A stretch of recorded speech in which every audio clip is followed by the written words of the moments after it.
Growing annual veggies like tomatoes, lettuces, brassicas, and cool weather root crops are a lot of fun. But you know what I think is more fun? Growing plants that I only have to put in ground one time, are low maintenance, and will feed me for years and years to come. Perennials truly are the heart of the garden, and they are the secret to building an abundant food garden or food forest that will keep giving back year after year. And today I want to share with you my favorite perennials that are growing in my Central Florida Zone 9A garden. All of these plants are relatively low maintenance, and once they're established, they are drought tolerant. They love the heat, and they can also tolerate some frost. Now I'm going to categorize this list by fruit trees, crops, leafy greens and grasses, and flowers, herbs, and medicinals. First on my list of fruit trees are the trees in the Annona family, like your custard apples, sugar apples, cherimoyas, atemoyas, sour sops, or guanabana. This lovely specimen is a sugar apple, and this is a younger tree. All of my trees in the Annona family are very young. This one here is the most mature out of the ones that I have. Zones 10 and up, you won't have any issues with these during the winter time. They may die back just a little bit during the frosty nights or mornings. However, they will bounce right back up in the springtime. Now, I do have a couple of friends in Zone 9 here in Florida that have their Annonas in ground. The ones that I have here are not in ground yet because I got them so young. I wanted to keep them in a pot until next spring. But my friends actually have had their Annonas in ground for a couple to a few years, and they are still thriving. So during the winter time here in Zone 9, they will die back. And if we are expecting a really hard freeze, it may be a good idea to at least protect it by heavily mulching or putting some type of frost cloth over them or around the trunk and the base, just to be on the safe side. However, we had a very cold winter last year, and remember, this was the year that it snowed in Florida up in the Panhandle, which was wild. And these Annonas in my friends' backyards in Zone 9 are doing wonderful right now. These here are a bunch of sour sops or guanabanas that I grew from seed. Look at this one. Still has its little seed hat on. And I will be potting these up and overwintering them. And I will be placing a couple in ground and maybe giving away or selling the rest of them. And if we move over here, this is a special Annona that I got from Mad Farm or Carib Exotics. This is also in the Annona family, but this is a hybrid. It's actually a Lisa Ademoya. And if we move on over here, we have more sugar apples that I actually grew from seed. I plan on doing the same thing, potting them up individually and overwintering them. But next year in the spring, they will be going in ground. Next on my list is passion fruit. Now, passion fruit does lovely out here. And if you are in zone 9, what you'll notice in the wintertime is that it's going to die all the way back to the base. And it will pop back up in the springtime, so no worries about that. But this is one of those fruiting vines that will keep on giving and giving year after year. And the more mature it gets, the more abundant your harvests will be. Next up are our blueberries. Now, I actually don't have these in ground because they require a much more acidic soil than what I can comfortably or reasonably maintain in ground. These have been with me for years, and every year they keep on giving and giving. So I highly recommend blueberries for your garden. Speaking of acidic soil, the next one that I have on my list is jabuticaba. This beauty right here also requires a very acidic soil. The only thing about this tree here is that it's going to do best with dappled light or direct morning light, but then dappled partial shade, partial sun in the afternoons. It is 9:30 in the morning right now, and this is the most direct sun it will get. After about 10:30, 11 in the morning, it's going to be in dappled light all day thanks to this pine tree that it's growing under. Now, if you're interested in growing something absolutely stunning and exotic, you definitely want to look into this gorgeosity of a tree. The fruits actually form along the trunk of the tree. Between this jabuticaba and my blueberries, I would say these are the most high maintenance plants that I actually grow because this one here is actually going to want a lot more water. Blueberries, not so much. They are drought tolerant, but this tree right here, you're going to want to keep it consistently moist. Next up on my list is the Barbados cherry or the acerola. This beautiful tree ends up growing into a small tree or a very large shrub-like tree, and it produces fruit that contains some of the highest amounts of vitamin C out of any other fruit. It's not a true cherry, but they call it Barbados cherry because the fruit kind of looks like cherries. Next on our list is the pineapple guava, which is actually not a true guava, but the fruits look like guavas, which is why it has that name. Or you might know this as the feijoa. And this is such a beautiful show-stopping tree. It's very ornamental and it produces a lot of fruits every year. The undersides of the leaves are very silvery, and then the tops of the leaves you can see here are green, but just a beautiful tree to have in your garden, and it will last for many, many years. Next up are our mulberries. I've got 3 different varieties growing in my yard. This one here, I believe, is a dwarf everbearing mulberry, but I have one over here. This is a Himalayan mulberry. You can tell that the leaves are much larger. This one's actually bigger than my hand. These here are super hardy.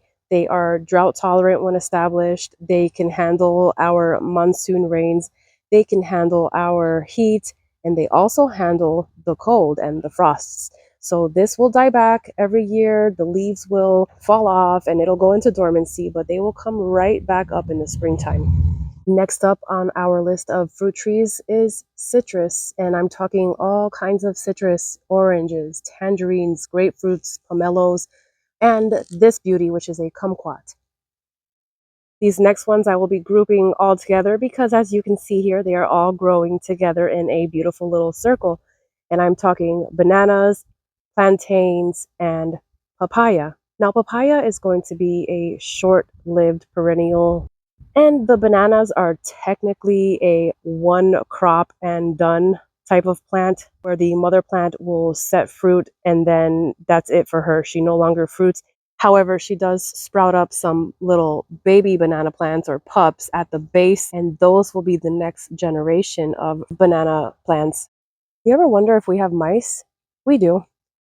They used to come out and nibble on my Thai soldier long beans during the summertime, and I thought that it would go away once I removed the plants, but it hasn't. It's here, getting closer, not scared of me at all. Next up is the loquat. Now, these do a lot better in ground. I actually have this in a container. It's a 30-gallon container. They do grow relatively large, so that's why I don't have it in ground yet because I just don't know where exactly I'm going to put it. But yes, loquats are going to also keep on giving, and they are very hardy. They love Florida weather and climate. So this is also another good one to include in your garden. Moving on to our figs. We have a couple of varieties growing outside. This one I believe is a Celeste. I also have a brown turkey in ground. These do wonderful out here. They will go dormant in the wintertime, lose their leaves, and then bounce right back up in the spring, and they are abundant producers. Next one is the Jamaican cherry or the strawberry jam tree. I will say this is going to grow for you as a strong perennial in zones 10 and up. I have another one here. I am growing this in my 9A garden because I'm risky like that. But I did make sure to propagate this fall by air layering and also starting more little trees from seed just in case the frost takes this out. Again, zones 10 and up won't really have an issue, but it's slightly risky in zone 9. I'm going to zoom into some of these berries. Can't really tell right now because they are still green. They haven't ripened up, but these are also very prolific producers. See some more over here. See another one here and up there. They do a really good job at hiding under these beautiful droopy leaves.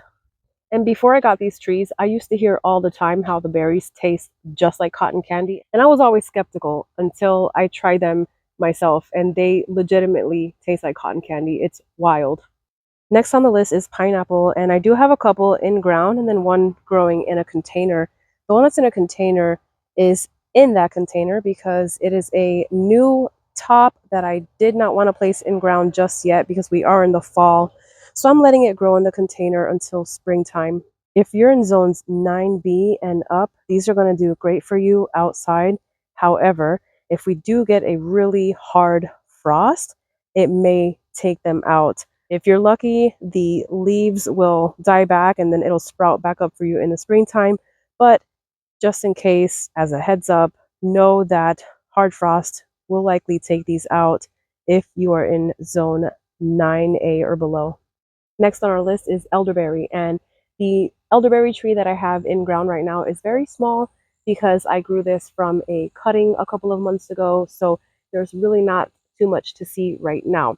However, once they are established and mature, they will produce prolifically for you, and those berries can be cooked down and turned into jams or a syrup to use medicinally. So whether you're growing it to consume the berries when they're cooked, because you shouldn't really be consuming those raw, or you're interested in growing it for medicinal purposes, it's also a really good one to have growing in your backyard. The only caveat with this is that it's going to send up suckers up to a couple of feet away from the mother plant. So if you don't want to deal with the little maintenance of removing those suckers, then you probably don't want to grow it in your yard. But if you don't mind that small little task of pulling those up every time you see it or once or twice a year, then go for it because I do highly recommend having elderberry in everyone's yard. And now we have our persimmon. This is an Asian persimmon. It's a Japanese Ichi Kekijiro persimmon tree. This does end up producing prolifically as well. You're going to get a lot of beautiful persimmons from just one persimmon tree. And speaking of persimmon, I also have another one here, but this one is not an Asian persimmon. This is an American persimmon tree that was growing wild in my yard when we closed on our house. I actually have a couple more of these growing in our backyard, but this is our largest one. Now, American persimmons are astringent, so you're going to have to wait until the fruit is very soft to the touch or almost ready to just fall off of the tree by itself before you eat it. Because if not, your mouth is going to regret it and it's going to feel like you just put your mouth through the Sahara Desert. Next up, we have our pomegranate. Now, this one here is a dwarf variety, but you can certainly grow other types of pomegranates that aren't dwarf varieties. They are also going to produce prolifically for you, and the pomegranates are not only delicious, but they do have a lot of antioxidants and medicinal properties. So also a very good one to have in the yard. If you're going to grow pomegranate, make sure that you choose a spot in your yard that is on the drier side, high and dry, not in an area that sits in too much water for too long, because these certainly don't like that.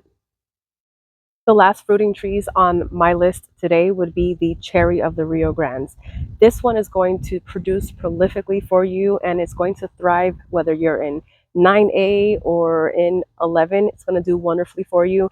It might even tolerate 8B, but don't take my word for it. Certainly do your own research if you're in 8B. But the ones that I have are younger. I just got these small trees about a month ago, so they're going to stay in their little pots until the springtime. This one here is the more common type, which is the red cherry of the Rio Grande, and this is a more rare variety. This is an orange. Now, you can find cherry of the Rio Grande in a lot of nurseries, but the orange variety, like I said, is very rare. Not a lot of people have this in stock. So if you are interested in growing an orange variety, check out Mad Farm or Carib Exotics on Google. If you are in South Florida, you may be able to check them out, but go ahead and coordinate with them. That's where I got these beauties here, as well as my Nona Lisa Atemoya. You may have noticed that I didn't mention mangoes or avocados, and that's because I'm not growing them in my garden. They're a little more sensitive in zone 9, but do way better in zones 10 and up. However, I also know a couple of people here in zone 9 that do grow mangoes and avocados outdoors successfully. So that's another option. Just be mindful that you may have to protect them every winter until they are well established and mature. And another good idea is to grow them on the south side of your home, closer to like a wall or a shed, so they can get some of that residual heat from those structures if you plan on growing them in zone 9. Now onto our crops. Sweet potatoes not only provide an abundance of food through their tubers, but also their leaves. They have a mild, delicate flavor. I would go for the younger leaves rather than the older leaves because the older, larger leaves are going to be a little bit more fibrous, whereas the younger leaves are very delicious. You can eat them raw or cooked down. They're going to provide a nice ground cover around your trees. And when they fill that area in, they're also going to suppress weeds. And the best part is you can harvest them before the cold snap, leave a couple in ground, and they will continue to bounce right back up for you every spring. Next on my list is pigeon pea, and I know there's not a lot to see here. I do have several of these growing in my garden. I just planted these out late spring, early summertime, but they will eventually end up growing into a very large shrub or small tree. They provide an abundant food source for you. They are very high in protein. They also fix nitrogen into your soil. And this makes an excellent chop and drop. So to manage its size, and it actually appreciates a good chopping and pruning, you can actually chop this up and mulch around your fruit trees or your garden beds or anywhere in your garden that needs a good chop and drop mulch. Pigeon pea is also a short-lived perennial. I would say up to 5 years it will stay in ground and grow for you and produce year after year. But 4 or 5 years is still amazing. And of course, they're low maintenance and very drought tolerant. Next up is Queensland arrowroot, and I made a video featuring this amazing, useful plant in a video called Powerhouse Plants That You Need in Your Garden. I'm going to link that in the description so you can learn a lot more about this amazing plant. Now, this is also known as edible canna. The tubers are edible as well as the young shoots that sprout up from the ground or from the rhizome network underground. They provide food all year long, and these gorgeous leaves can be chopped and dropped into a mulch for your fruit trees, your garden beds, once again. And a really good thing about this is it's so easy to propagate. You can just take like a spade shovel and kind of chop it down under the ground right here and remove this section and plant it somewhere else in the garden, and it will thrive. It will continue multiplying, and you can use these plants in front of your younger fruit trees to provide a nice windbreak. If you plant several of these around a young fruit tree, it can even protect it from frost. So a very useful plant to have in the garden. And if you've ever heard of arrowroot powder, which is commonly used in baking, that comes from this plant. Another wonderful perennial vegetable that is a great long-term investment for your food garden or food forest is asparagus. Now, asparagus will produce for you for up to 30 years or even longer. Now, here in Florida, I would say zone 9 and even 10 can get away with growing asparagus. Might not be the best option for zone 11. I'm not going to be harvesting from this little patch until probably 2027. I could get away with harvesting some next year in spring, but I just planted these this spring in 2025. So I want to give them a good 2 years to get established and get strong and mature before I start harvesting from this. But once your initial 1 to 2 years is done with, you can be harvesting many asparagus spears every year. So this is a really good one to also have in your garden. We also have yucca or cassava. This is yet another powerhouse plant and a wonderful perennial. The tubers are eaten like a potato substitute, but you have to boil it before consuming. It has these gorgeous red stems and the leaves are very beautiful. Now in zone 9A, you'll see this die back down to the ground, but it will sprout back up in the springtime. However, just in case, you can actually take some cuttings and overwinter them so that you can plant this right back out in the springtime. So when I say yucca, I don't mean yucca. I mean YUCA, not YUCCA, which are two completely different plants. Now I'm going to talk about the leafy greens and grasses. First up is our cranberry hibiscus. Now, if you are in zones 10 and up, you may never see this die back down in the wintertime, but if you're in zone 9, this may die down in the wintertime, but it will sprout right back up in the springtime. The leaves are completely edible, they are nice and tart, and can be eaten raw or cooked. Next up is longevity spinach. Now this makes a wonderful ground cover and it's pretty low growing, so you can let it sprawl around your fruit trees and it'll make a nice living mulch. If it starts to get out of hand and you are not able to harvest enough, you can actually chop this up and throw it down around the fruit trees or any other plants that you're growing or in your garden beds, your containers. This is an absolute powerhouse of nutrition and it does also have medicinal properties. It's a wonderful addition to any hot climate garden. Next up is katuk, and I do have these cuttings that I'm trying to get rooted, so I don't have a lot to show for it right now, but it'll provide an abundance of wonderful leafy greens that are also medicinal. And the same goes for other leafy greens like Malabar spinach, Okinawa spinach, Suriname spinach, which actually needs to be cooked down before you eat it. On this list is also our green onions and chives. These will actually grow for you for a good couple of years. I've harvested from a single batch of green onions for 2+ years before replacing them. They actually went to seed, so I harvested the seeds and let them die off and I started over. Lemongrass is a multifunctional perennial that I highly recommend for any warm climate garden. This has many different uses. You can use this as a tea or in your culinary dishes. It has medicinal properties. I got this late spring as a much smaller, skinnier plant, and it has grown into this nice, large-ish shrub just within a few months. Over here, we've got our sugarcane, another wonderful perennial to have in your gardens. Let's now go over our flowers, herbs, and medicinals. This is our butterfly pea. The flowers are edible. They are high in antioxidants. You can steep these in some hot water to infuse into some teas. Now, if you steep this in hot water, it's going to change the water to blue. And then if you add an acid like lemon or lime juice, it's going to change the color to purple or even pink, depending on how much acid you add. So it's a really fun one to grow. And again, these are high in antioxidants. So very lovely addition to any garden, especially if you are here in Florida. Next up is aloe. It's going to do best in ground, but you can also grow these in containers and it will do lovely for you year after year and provide you with its amazing medicinal properties. Next up, we have our moringa. Now, you'll notice this looks a little scrawny, and that's because I just harvested the main top, which was all the way up here. It had branched out about this wide.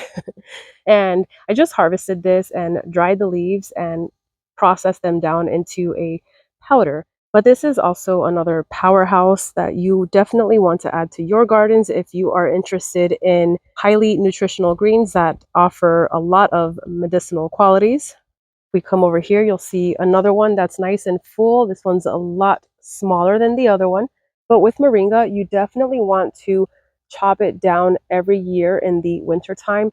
I would say about 3 to 4 feet tall. And the reason why we chop it all the way down is because it is a very fast growing tree. So if you leave it alone, it's going to be so tall, you're not going to be able to harvest those leaves. So to make it easier for you and to manage its size, you certainly want to bring it all the way down. You're not going to hurt the tree. It will bounce right back up in the springtime. Next, we have our gingers and our turmeric. So I'm going to lump these two together for you. These are actually not the culinary ginger that we are used to, although I do have those growing in a different area of the garden. This is actually shampoo ginger, but all the same when it comes to perennial plants that will thrive in your Florida garden. The culinary ginger and turmeric that I have growing is here in my little jungly wonderland, and I'm not really showing you what they look like right now because they are so small, although I can. See, this is one.